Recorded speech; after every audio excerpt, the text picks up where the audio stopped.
to Jonathan Taylor. Huge hole. He's at the 30. He's going to go.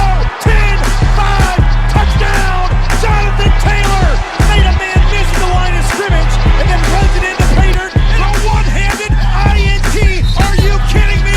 Kenny Moore. What a play by Nyheim Hines.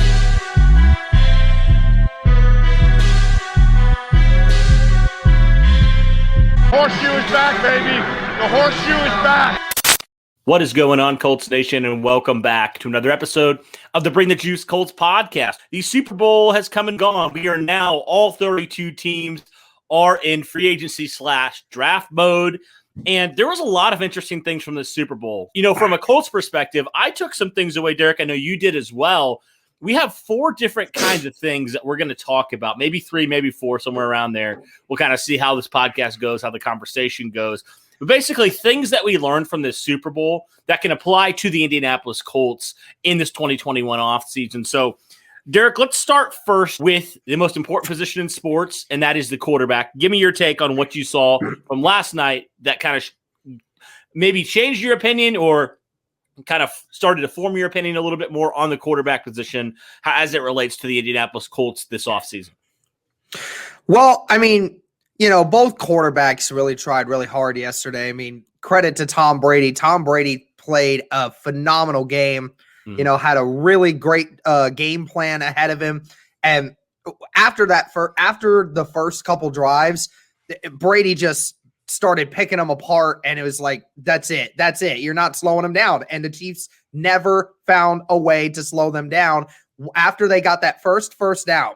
On that third drive, when Leonard Fournette had 3 carries for 12 yards, then all of a sudden they just sat back and like, okay, we know we can move it. Let's just go. And from that point on, Brady just never looked back. I mean, he just really had no bad throws. I mean, Gronk and him were just interconnected in that first quarter. And then Antonio Brown out here catching a bunch of good catches from him too. And, you know, Tom Brady showed you that, like, Tyrann Mathieu too. He was having some words with Tyrann Mathieu because he was saying, you know, I'm coming after you. I'm not afraid of you. I'm not afraid of your 8 interceptions that you've had on the year. I don't care. I'm coming after you. And he did. And he kept going after him with Gronk and with Antonio Brown. And we saw that touchdown where him and Mathieu got into an altercation after that.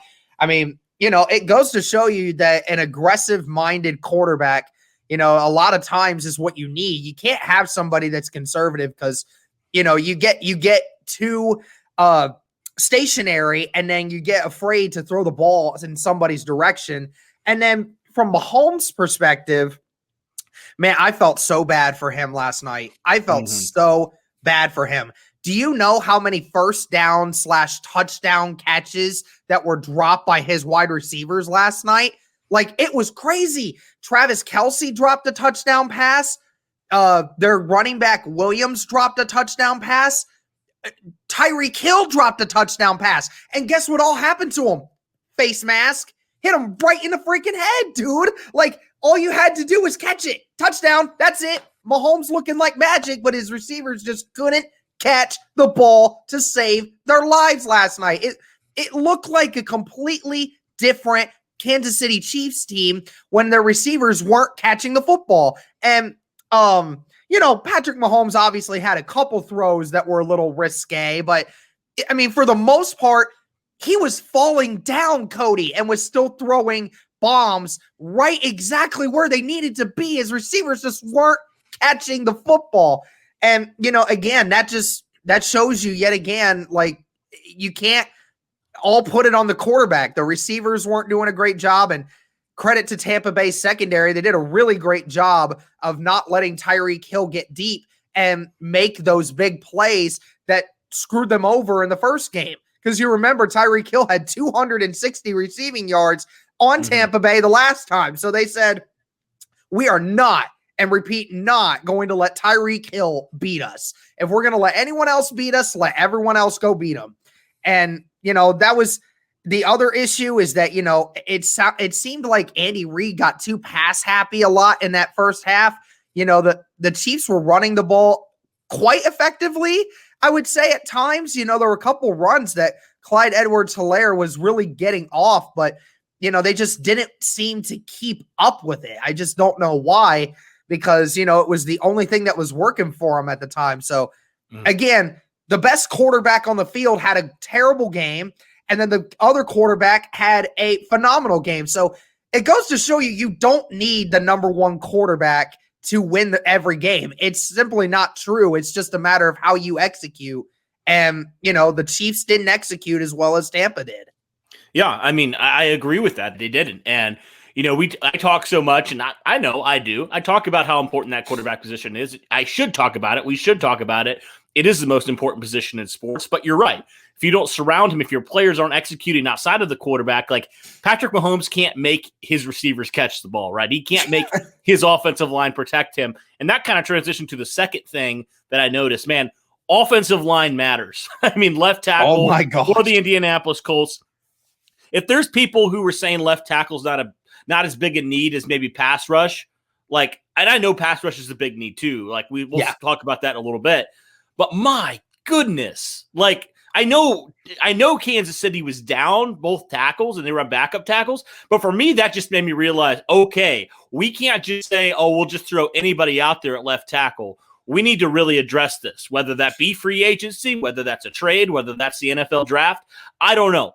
But we need to address it, find our quality left tackle, wherever that is, and also get some quality depth. Because how many teams in the AFC, I mean, it seemed like about every team was struggling with tackle depth. And with how deep this tackle class is, this draft, I honestly wouldn't be opposed, Derek, to signing a guy in free agency, like one of those bigger name, older guys, and still drafting a guy in the second or third round. I mean, that's just how important the tackle and offensive line depth position is. And we saw that last night with Kansas City. Patrick Mahomes is the best quarterback in the league. I'm not going to debate that. But if he's not protected, it doesn't matter how insane he is. He had the most incredible incompletion I've ever seen in my life. Yeah. And that dude was scrambling for his life, man. There were so many of them last night. You don't want that. And it was incredible how Kansas City's offensive tackles could not handle literally anything that Tampa Bay was coming after him with. So offensive tackle and offensive line, it matters, man, if you want to be Super Bowl champions. I mean, Brady didn't even hardly get touched last night. I mean, that was just, you see the distinct and the stark difference between Tampa Bay's offensive line and Kansas City's. I mean, it was completely night and day different. So for me, offensive line, it matters, man. And the good thing is the Colts have a pretty darn good one. So that makes me as a Colts fan feel a little bit better. Like we are in a position where we have a lot of good pieces on this offensive line. Obviously, left tackle is a position we're going to have to address. But it makes me feel better as a Colts fan realizing, okay, we're on the right track to doing what Tampa Bay did, right, in terms of protecting their quarterback and being efficient in the running game and all that stuff. So that was my second thing. Derek, what was the third thing that you learned from this Super Bowl? Well, and I'll also say this for the offensive line perspective, that last night, Tom Brady was pressured only on 9% of his dropbacks. Do you know how many times Mahomes was pressured? 58%. 58% of his pass drops, he was either feeling the pressure or had to escape the pocket. I mean, oh my gosh, you are not going to win a game if your quarterback over half of the time he's throwing the football is feeling like he's going to get hit every single time. It's not going to happen, especially when Mahomes was dealing with that toe that supposedly was hurting him. And, we saw him. He was hobbling at the end of the game because he was running so much. He actually ran for 478 yards to get away from pressure yesterday. Oh, my word. 478 yards. That is insane. That's not even, that's like a man running for his life, dude. And he was getting demolished at the end of that game. So it cannot be understated how important the offensive line is. And then you're right. The opposite end of that is the defensive line. It's the pass rush. And what you saw last night on the 29 pass plays that Mahomes was pressured, 27 of those 29 plays came from Tampa Bay only bringing 4 or less. Wow. Only 4 or less. There were times they were sending 3 and we're still getting that pressure. They only set 95% of the time that they were getting pressure on Mahomes. So, we have talked a lot about the Colts and the way they like to run their defense, right? Sending 4, and that allows you to bring more guys back. It allows you to keep things going. And if you can get consistent pressure, then it really, really works in a zone defense. That's what we've been harping, and it's just showed Shaq Barrett and Devin White and Jason Pierre-Paul and David, all those boys, they were not going to be denied by that offensive line. They just all night long just tormenting Patrick Mahomes. And it's right up there with importance of that offensive line. It showed you one of the few times all year that we've gotten to see, the Kansas City Chiefs really struggle on protecting Mahomes. Now, I know obviously they were missing both of their tackles. One opted out at the beginning of the year, and the other one had that ACL injury. So, of course, they were down both tackles. But again, they were just not going to be denied. They were just unbelievably good.